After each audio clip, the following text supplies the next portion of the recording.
नमस्कार, आप देख रहे हैं नेक्स्ट 9 न्यूज पॉलिटिकल बाइट में हूं आपके साथ दीपक गुप्ता। बिहार विधानसभा चुनाव की तारीखों का इंतजार है, लेकिन इसी इंतजार के बीच असदुद्दीन ओवैसी की पार्टी पूरी कोशिश कर रही है कि कैसे न कैसे करके महागठबंधन में फिट हो जाए।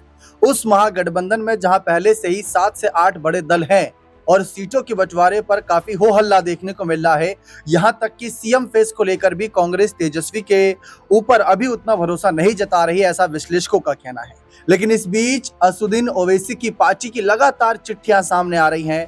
कभी ये कहा जा रहा है कि हमें महागठबंधन में शामिल कर लीजिए, हम कोई मंत्रालय की उम्मीद नहीं करेंगे।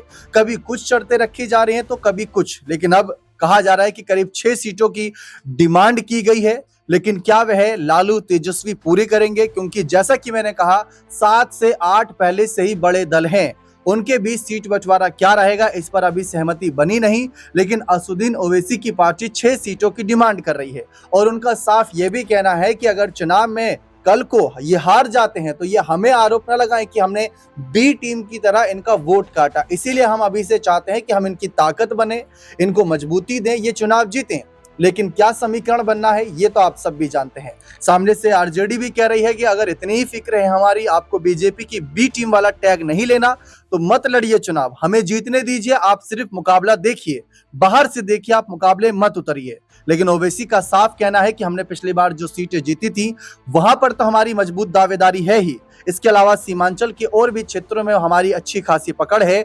और देखा जाए तो जो अभी हाल ही में इंडिया पाक के बीच हुआ, उसके बाद जो ओवैसी की एक छवि बनी और इंडिया पाकिस्तान के मैच के वक्त भी उनकी वीडियोस काफी वायरल हुई, तो काफी ज्यादा ये चर्चित चेहरा बन चुके हैं। फिलहाल इसी मुद्दे पर ज्यादा जानकारी लेते हैं हमारे खास वरिष्ठ सहयोगी अमन सर से कि उनका क्या कहना है इस मामले पर कि एआईएम की एंट्री को वो महागठबंधन में देखते हैं या नहीं। उससे पहले बता दूं कि महागठबंधन में आरजेडी, कांग्रेस, वाम दल, वीआईपी, जेएमएम और इसके साथ साथ पशुपति पारस की एलजेपी भी मौजूद है। इस बीच एआईएम की क्या जगह बनती है सर?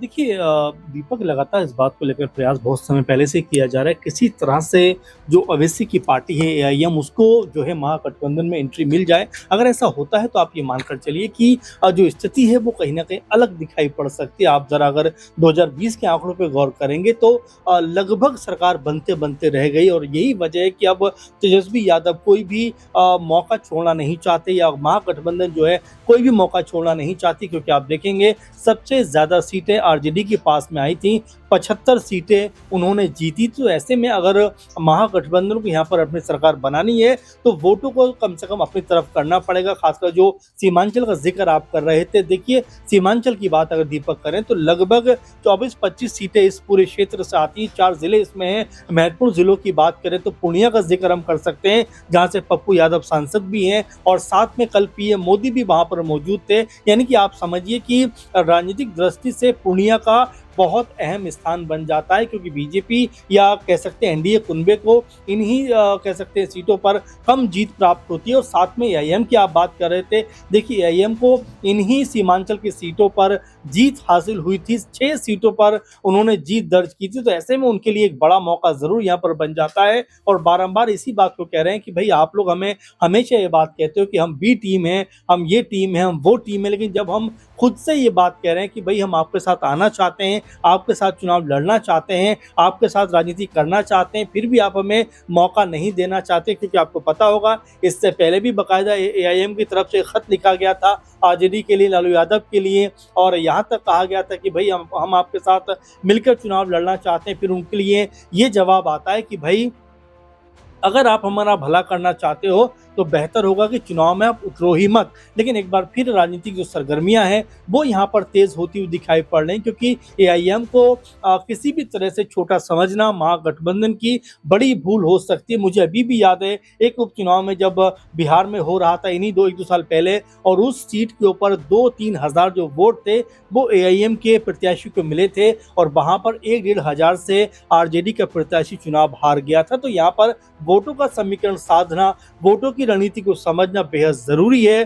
भले ही तेजस्वी यादव, राहुल गांधी मिलकर पूरे बिहार के अंदर तमाम यात्राएं कर रहे हैं, तमाम तरह से लोगों को रिझाने का काम कर रहे हैं, लेकिन महत्वपूर्ण बात यह होगी कि पार्टियों को आप किस तरह से एकजुट रखते हैं, खासकर जो एक अलग आइडियोलॉजी की पार्टियां हैं उनको आप कैसे लेकर साथ चलते हैं, क्योंकि यहाँ पर अहम 22 समीकरण के सहारे आरजेडी एक लंबे वक्त तक बिहार की सत्ता पर काबिज रही है। तो क्या एक बार फिर ओवैसी वही याद दिलाना चाहते हैं कि भाई अगर साथ हमारा भी आपको मिल जाएगा तो हम भी आपके कहीं ना कहीं फायदेमंद हो जाएंगे। और साथ में जो ठप्पा लगा हुआ है कि ओवैसी जो है वो बीजेपी की बी टीम बनकर काम करते हैं, वो भी यहाँ पर खत्म होता हुआ नजर आएगा।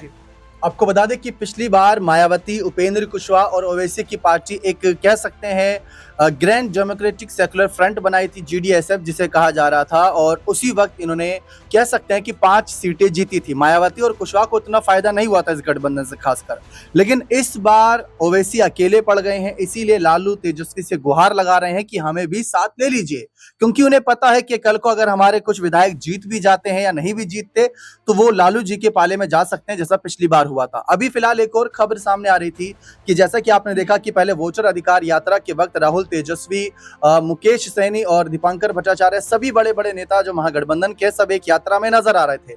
लेकिन अब बिहार अधिकार यात्रा जो है वह अकेले तेजस्वी यादव निकाल रहे हैं, जिसकी वजह से ये माना जा रहा है कि कहीं आरजेडी मुखिया यानी कि कह सकते हैं लालू यादव के बेटे तेजस्वी यादव अकेले तो कहीं एक दाल गलाने में तो नहीं लगे, क्या वह कांग्रेस का साथ तो नहीं छोड़ देंगे गठबंधन की वजह से। तो ये भी एक माहौल बन रहा है। फिलहाल इसी पर चर्चा ये भी है कि अगर कल को कांग्रेस का साथ छूटता है तो क्या कांग्रेस के विकल्प के तौर पर ओवैसी को देखा जा सकता है, क्योंकि जैसा कि आपने बताया मनसर कि एमवाई समीकरण भी मजबूत करना है और कांग्रेस की तरफ से भी यही बात आ रही थी, क्योंकि पप्पू यादव निर्दलीय सांसद पूर्णिया से ही हैं, सीमांचल क्षेत्रों की काफी अगुवाई करते हैं, लेकिन उनका थोड़ा बहुत झुकाव पीएम मोदी की तरफ नजर आया था।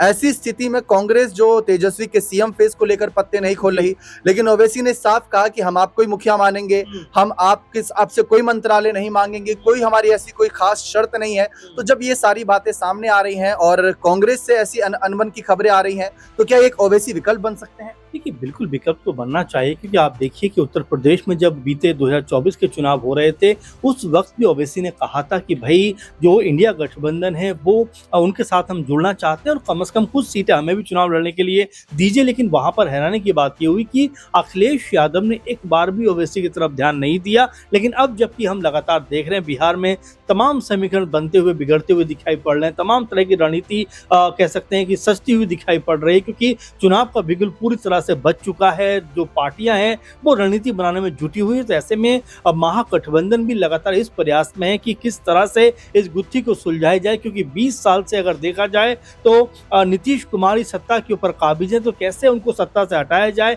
इसी कड़ी में अब जब ओवैसी की तरफ से इस तरह का ऑफर आया है, क्योंकि तेज प्रताप यादव ने भी कहीं ना कहीं ओवैसी को ऑफर दिया था कि भाई आप हमारी तरफ आ जाइए, हम आपको लेकर साथ चलते हैं। तो आप समझ सकते हैं कि बिहार में जो राजनीतिक समीकरण है वो किस तरह से अलग अलग धुरी पे दिखाई पड़ रहे हैं। लेकिन यहाँ पर अहम बात देखने वाली दीपक ये हो जाती है कि तेजस्वी यादव जो कि हर सीट के ऊपर मंथन कर रहे हैं, उनको भी लगता है कि वो राज्य के मुख्यमंत्री बन सकते हैं। लेकिन अगर ओवैसी को वो छोड़ते हैं तो जाहिर बात है कि जो मुस्लिम वोट बैंक है, खासकर अररिया की बात करें, किशनगंज की बात करें, पूर्णिया की बात करें, ये 3-4 जो जिले हैं, इसमें हम देखें तो लगातार यहाँ पर ओवैसी की स्थिति मजबूत रही है। कांग्रेस पार्टी की ताकत यहाँ पर देखने को मिलती है। अब यहाँ के ओवैसी को महागठबंधन साथ लेकर चलेगा। अगर उनको साथ लेकर चलते हैं तो यहाँ पर स्थिति मेरे ख्याल से मजबूत होती हुई दिखाई पड़ सकती है, क्योंकि कांग्रेस पार्टी भी लगातार ये प्रयास में है कि भाई किसी तरह से उनको भी 60-70 सीटों पर चुनाव लड़ने का मौका मिल जाए। लेकिन अगर ओवैसी आते हैं तो हो सकता है सीटों में इधर उधर थोड़ा बहुत हो जाए। लेकिन महत्वपूर्ण बात ये रहेगी कि जो अल्पसंख्यक वोट है, जो मुस्लिम वोट है, जो अब तक ओवैसी को मिलता रहा है, वो महागठबंधन की तरफ शिफ्ट होता हुआ दिखाई पड़ेगा।